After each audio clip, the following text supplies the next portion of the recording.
Can you see my screen? Yes, sir. Okay.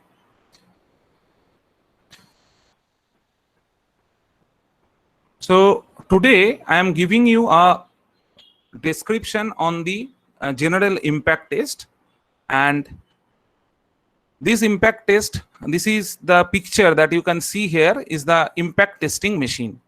Okay, this is through this machine impact test can be done, and IZOD impact test, Charpy impact test, this kind of impact test can be done with the help of this kind of setup.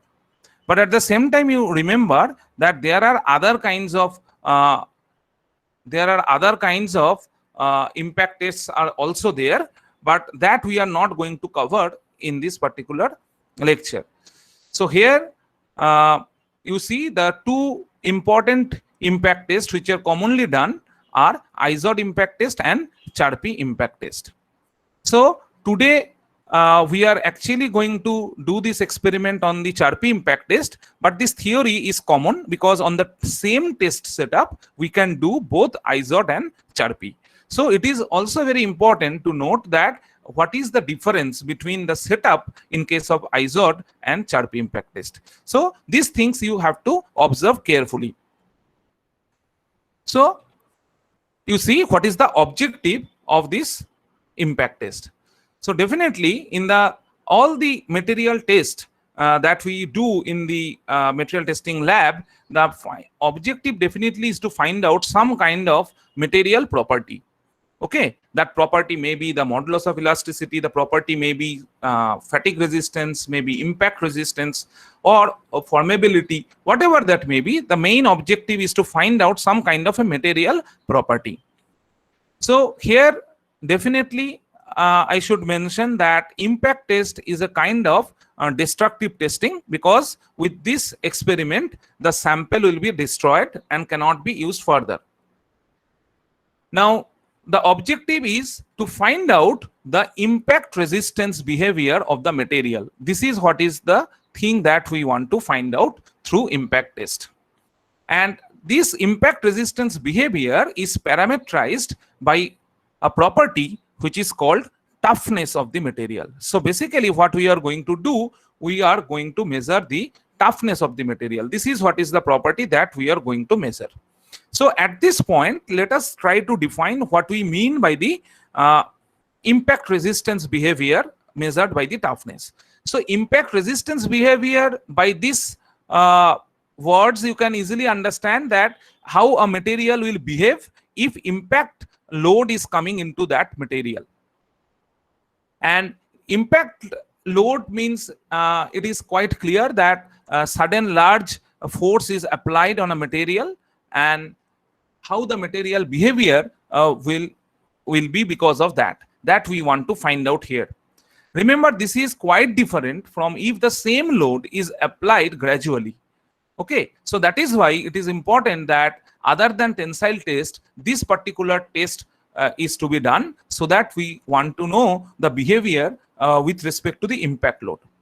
So if this is a material, and in this material if you applied a particular load, and if the load is impact in nature, suddenly if you apply this large amount of load for a very small amount of time, then this is what is called the impact load.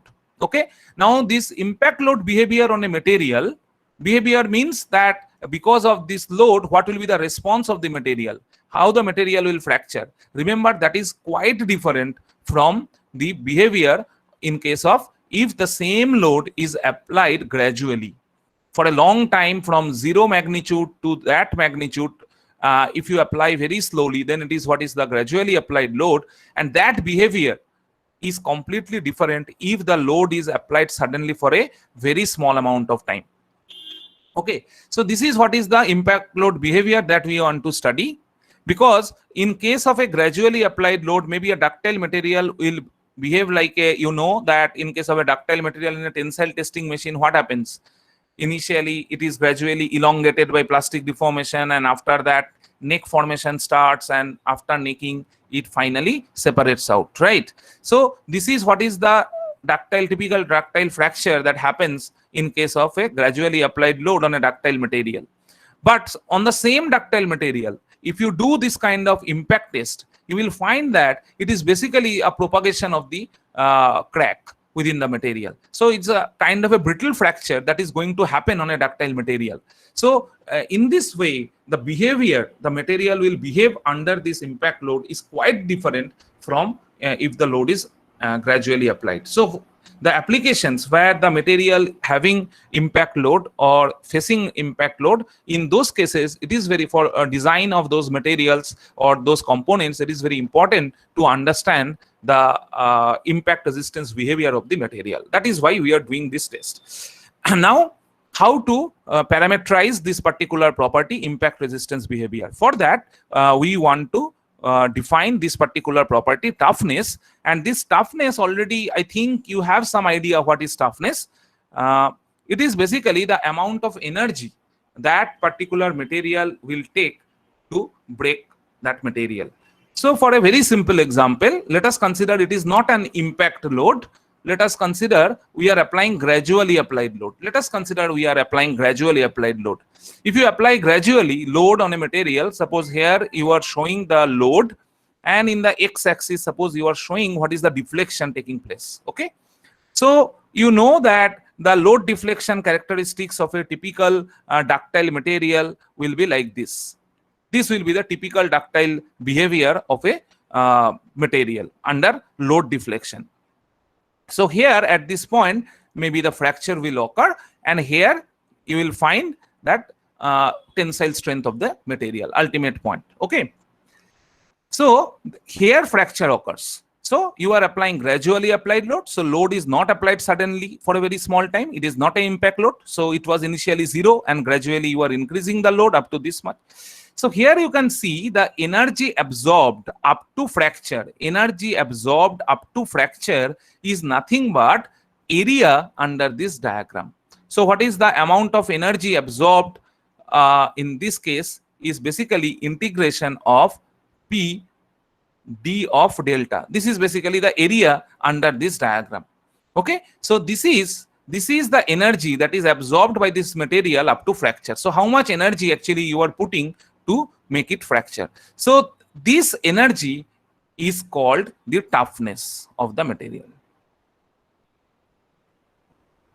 Okay, so this is what is the toughness of the material. But since the toughness that I have described here or defined here is basically the amount of energy required to fracture is under gradually applied load, that is why this particular toughness is called tensile toughness.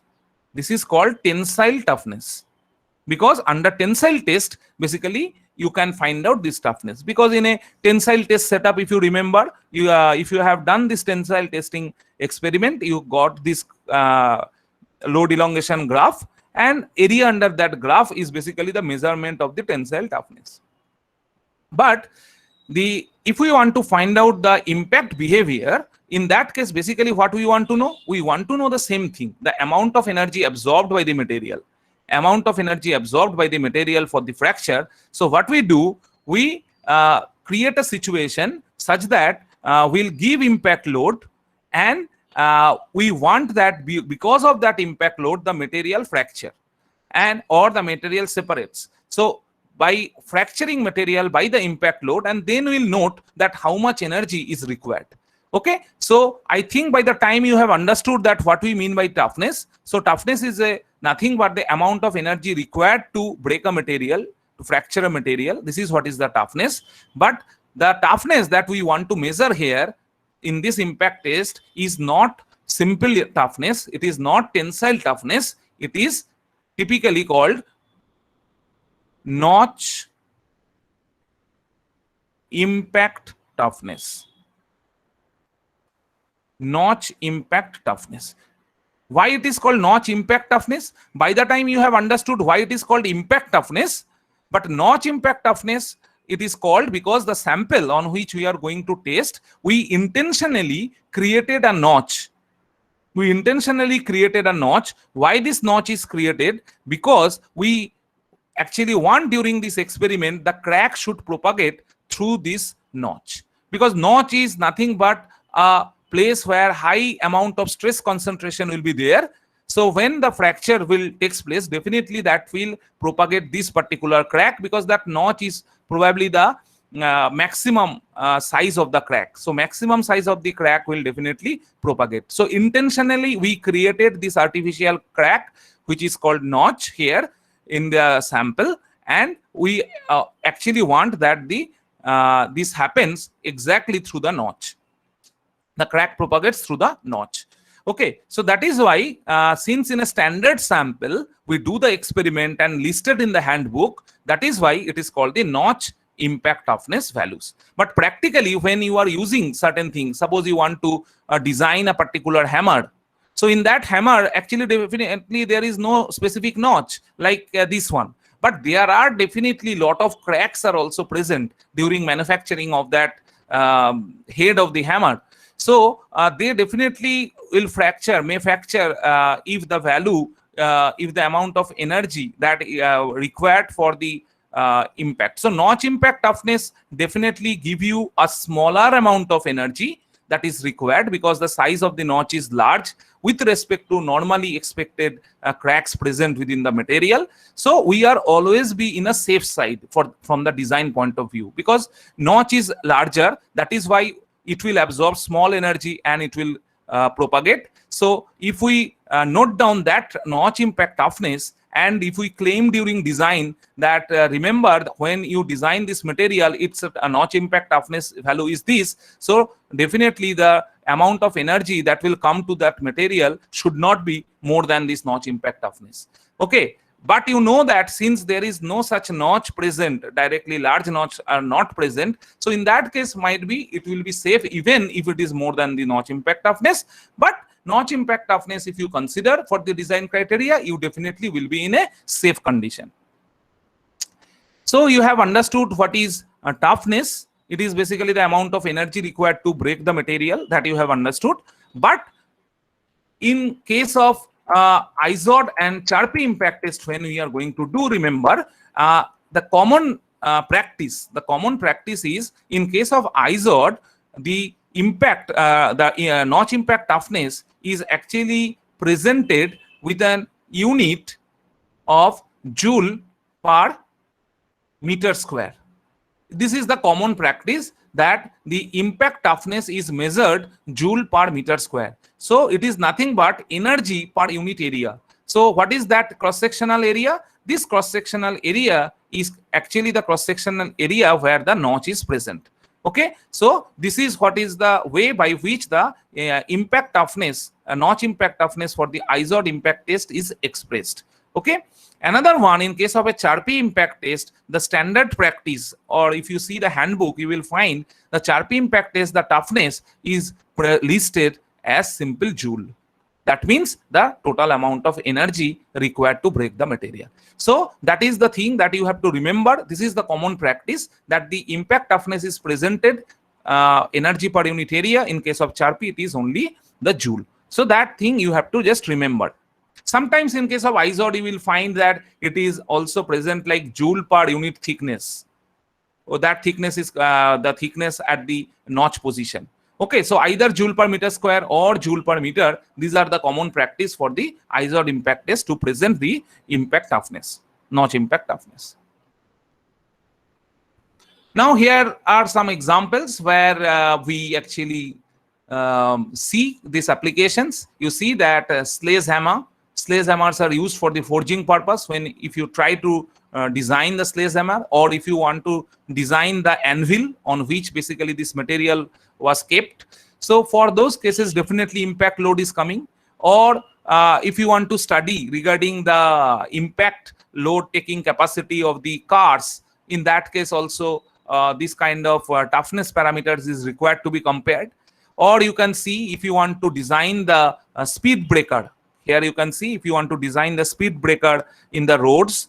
Okay, in case of a shaper, if you have worked in a machine shop, I have no idea whether you have done on shaper or not. In case of a shaper, you will find that the cutting tool actually experiencing the impact load when it is striking the job. Okay, so here also the impact loads is coming on the cutting tool material. And here you see that probably you understand better, the piling hammer. So piling hammer, you know that it is also facing the impact load. So design of all these components, you will find that the impact loads are actually coming. Now you see, in case of IZOD impact test, what is the procedure by which we can find out if you apply impact load and how much energy the material will absorb to fracture. So for that, this kind of a you can see pendulum is the basically the setup. You can see the pendulum is here and it is pivoted at this position. At the center, it is pivoted and it swings around with respect to this pivot point. And in case of IZOD, generally this angle, starting position of the angle is kept 90 degree. Okay. And at the end of this pendulum, you will find here is the hammer, and in the hammer you will find that the striker is actually attached. Okay. So from here, this let us consider this is the starting point, and from the starting point you see this hammer will come here, and here you can see there is a vice kind of a thing, and here you can see this is the specimen.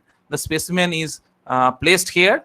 So the hammer actually strike the or the striker placed within the hammer basically strike the specimen.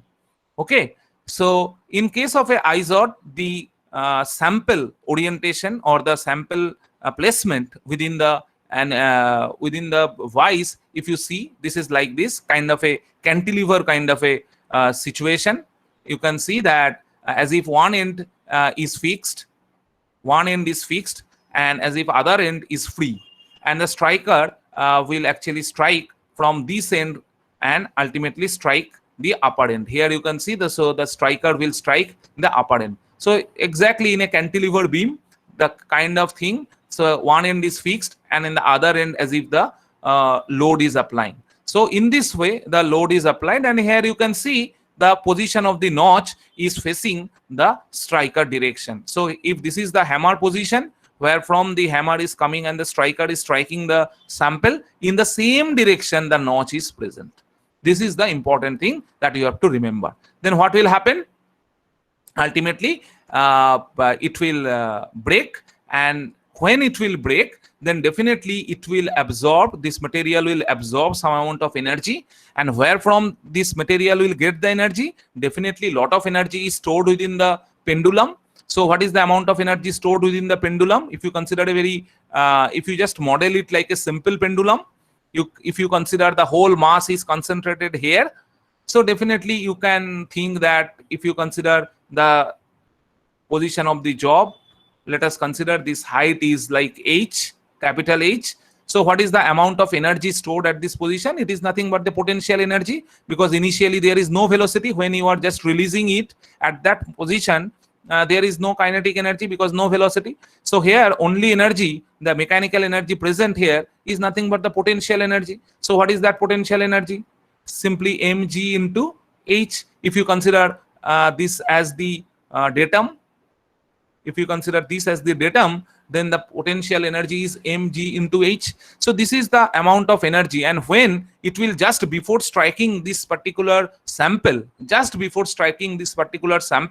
if you want to find out what is the velocity at which it will strike the sample, at that point, since we have considered this as the datum, definitely the potential energy will become zero.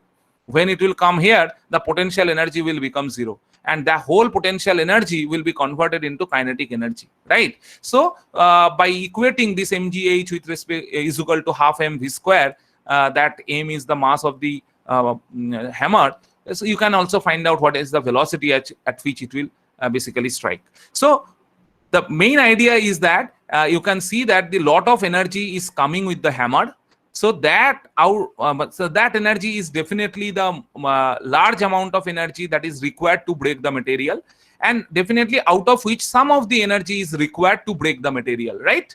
So maybe the energy that is available is say 100 joule, for example, and suppose this material require only 30 joule energy to break. So in that case, what will happen? The 30 joule energy it will provide, and this material will break, and the remaining 70 joule will still be there with the hammer. Okay, so what will happen then? So that 70 joule will be there. So hammer will again continue to move in the other direction till the velocity becomes 0. That means the all kinetic energy, the remaining kinetic energy corresponding to 70 joule, now will be converted to potential energy again, and maybe the hammer will stop at this location. Let us consider the hammer stops at this location. And if this location is, say, a small h distance above the datum, suppose it is at a distance small h above the datum, in that case, we can definitely say that how much energy this particular sample absorbed to break, that will be simply mg into capital H, which is basically the total energy with which the it strikes the material, and that minus finally this is the energy which is remaining. So that energy is mg into small h. So this is what is the amount of energy that has been absorbed by the material. Okay, so this quantity is basically giving you the idea of the toughness, because this is the amount of energy that is absorbed. Now there are few points that is very important to be noted. The first point that is very important, I think up to this much it is clear that what is the basic principle behind this setup to measure the amount of energy to break the material. This is the basic principle if you try to understand simply. But few things are very important to note. The first thing is that the sample calculation that I have shown you here is assuming that the whole mass is present at this location, but which is not true. Actually, here is the handle or the pendulum body, so that having certain mass. Here at this pivot position, a bearing is present, so that bearing actually is not frictionless, some friction is there. So all these, or when this is moving, at that time definitely some amount of air drag also it will experience. So all these quantities, like the mass of the thing is actually there, like mass of the pendulum, you cannot neglect, or you cannot simply consider that it is a simple pendulum, or at the bearing it is not actually a frictionless one, or the air drag may oppose it. So these things actually deviate from this calculation. So it is not such a simple calculation actually. Okay, so in this experiment you actually are not going to measure this height and finally what is this height and doing these calculations. If you do in that way, because of these assumptions that I have just mentioned, because of this practical reality, you will deviate from the actual results. So that is why what actually done in this setup, that people actually calibrated this machine with the standard samples. Okay, so standard samples means people know that what is the suppose there is a sample whose toughness is known to some standard value, and with those samples actually a particular machine, suppose this particular machine is tested and observe that okay, when it is 20 joule, let us see what happens. So when 20 joule, definitely it has been found that this striker move up to this location. So they have made a scale here. I am showing it by a black color. They have made a scale here and put there 20 joule without any calculation. That they have written here 20 joule. Then they have come up with another material, suppose 30 joule, and did the experiment, and it is found that it is going up to say this much. Okay, and they have written it as 30 joule. Okay, then they have come with a material, suppose it is having suppose 10 joule, a material having toughness value say 10 joule. They have done the experiment and they have found, suppose the position is this one, and they have written it is 10 joule. Okay, so let us consider if you freely release this pendulum, it will, how much energy will be absorbed? If you freely release it and there is no sample, then definitely it will absorb 0 joule, because no sample is present. In that case, where will be the 0 joule? 0 joule actually will not be exactly horizontal. Why? Because there are frictions, there are some other things. That is why might be it will lose some energy because of other reasons, maybe friction and all that. Maybe here it is the 0 joule. So you will find there is a scale, and in that scale, all these different energy values are written. So what you have to do, so this scale is already calibrated. Scale is already calibrated. Only thing, before starting the experiment, you have to check when you freely release it without any sample, whether this particular pendulum going to the 0 point or not. If it is not going to exactly to the 0 point, in that case, the corresponding correction you have to do. That means in the final result, you have to make the corresponding correction. Okay. So this is related to the basic principle by which the experiment is actually done. Now the second point related to this experiment is that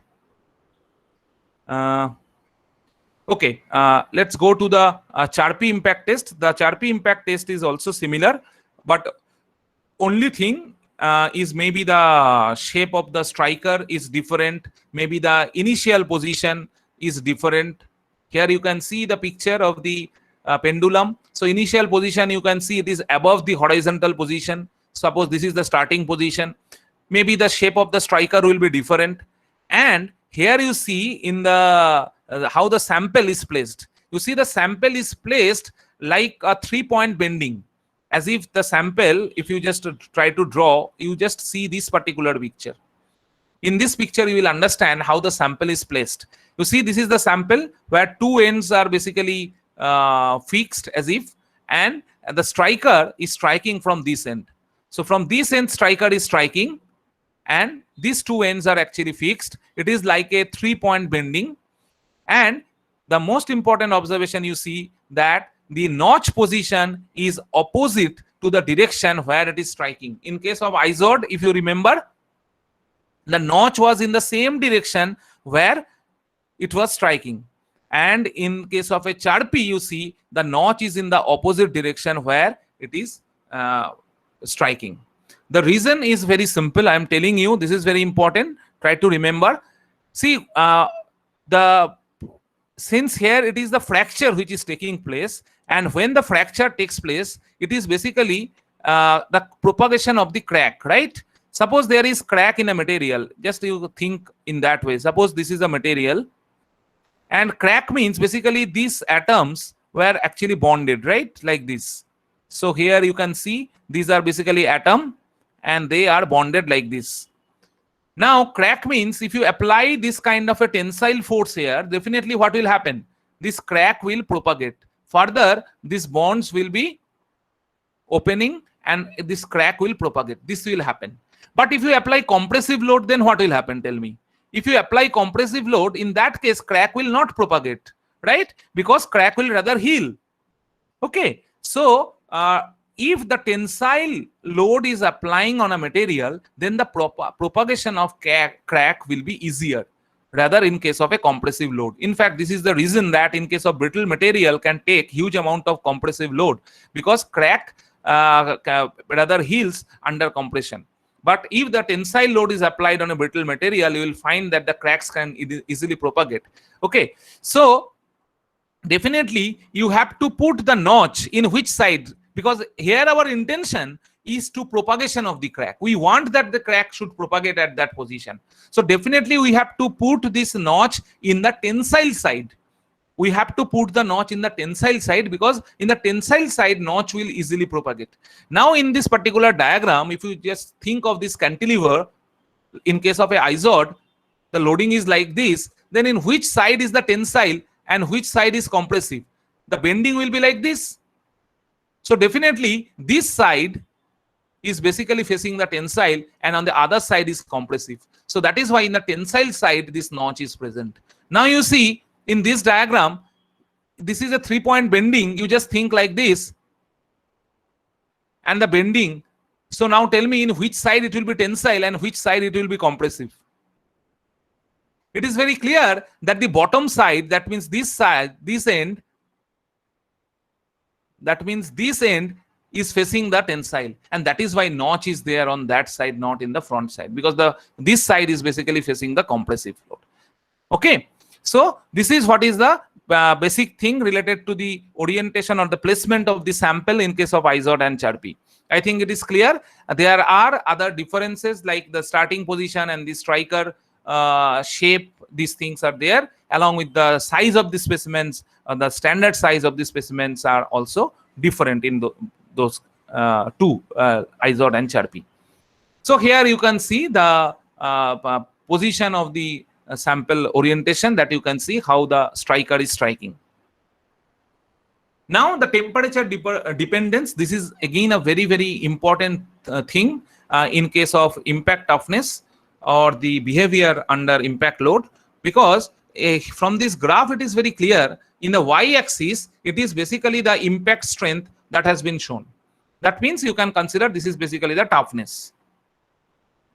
In the y-axis, it is basically the toughness. And in the x-axis, you see, it is the temperature in degrees centigrade has been shown. Now, you observe a typical ferrous material, or if you observe that the typical ferrous material showing this kind of a nature. Here in the red one, you can see a typical ferrous material is showing this kind of a nature, like steel. Like steel. Okay. So, here you can see that gradually, as the temperature decreases, you observe the toughness value is decreasing. The toughness value is decreasing. So that means that if the material is more and more ductile, the chances that the plastic deformation will be more. Okay, because ductile material, you know that there are a lot of deformation before fracture, right? So if the material temperature is gradually decreases, basically what happens, material behaves like a brittle material. That means material's ductility gradually decreases. In the other hand, material behaves such that its toughness value are decreasing. Okay, so here you can see that gradually its ductility is decreasing, or you can say its toughness is decreasing. That means material as if behaving like a brittle material. Okay, and as you observe that within a particular temperature range, you see that suddenly, you will observe suddenly there is a huge change of the ductility that is observed. That within a 100 degrees centigrade temperature range, you will observe that suddenly the temperature toughness value decreases by huge amount. That means if you reduce the temperature to a very low temperature, maybe minus 20 degree, minus 30 degree, you will find that this toughness is very, very low. You'll find that the toughness is very, very low. That toughness is very, very low. In other words, it is like a material behaving like a brittle material. Okay, material behaving like a brittle material. Okay, so it is a very important thing, and in many design this is very important because the temperature range is very important. In fact, I can give you one example, like the different nuts, rebates, all those things are in case of just see the example of a Titanic. It has been observed that when the Titanic was designed, a lot of steel materials like steel nuts, rivets, and many other materials, steel materials were there in making of the Titanic. But at that time, it has been observed that, okay, if a certain amount of impact is coming, and that impact it can easily handle. Because actually with the iceberg, when the impact was done, that impact was not very large impact that the material will not be able to withstand. Because it has been tested earlier that that material is sufficient in a strength enough. That means the material impact strength was sufficient so that they can handle that much of impact. But the temperature at that time, where in the iceberg, the temperature was very, very low. And at that low temperature, at that very, very low temperature, those material actually its strength, impact strength reduces to huge amount. And their impact strength reduces, and because of that reason, the materials almost behave like a brittle material and cannot handle this impact load, and they fracture. Okay, so this is what is the application area. So whenever you are trying to design some material component, you have to remember that what is the temperature range on which these material components are to be used. Okay. So this is very important thing. So but there are certain materials like aluminum or such kind of material. If you see the aluminum with the temperature, you will find the value graph will be like this in case of aluminum. That means in case of aluminum, you do not find this kind of a ductile to brittle transition. You do not find, like in case of ferrous material, typically in case of BCC, typically in case of BCC structure, you will find this kind of a ductile to brittle kind of a transition. In case of FCC structure, you do not find this kind of a ductile to brittle kind of a transition. Okay, so for those operations where the high temperature range, low temperature range is required, in that case we generally use this kind of material which are like FCC structures. Okay, so it is not that all the material showing this kind of ductile to brittle transition, but definitely still showing this kind of ductile to brittle transition, and this is what is called the temperature at which the mid temperature, that means this is the range in which this transition takes place.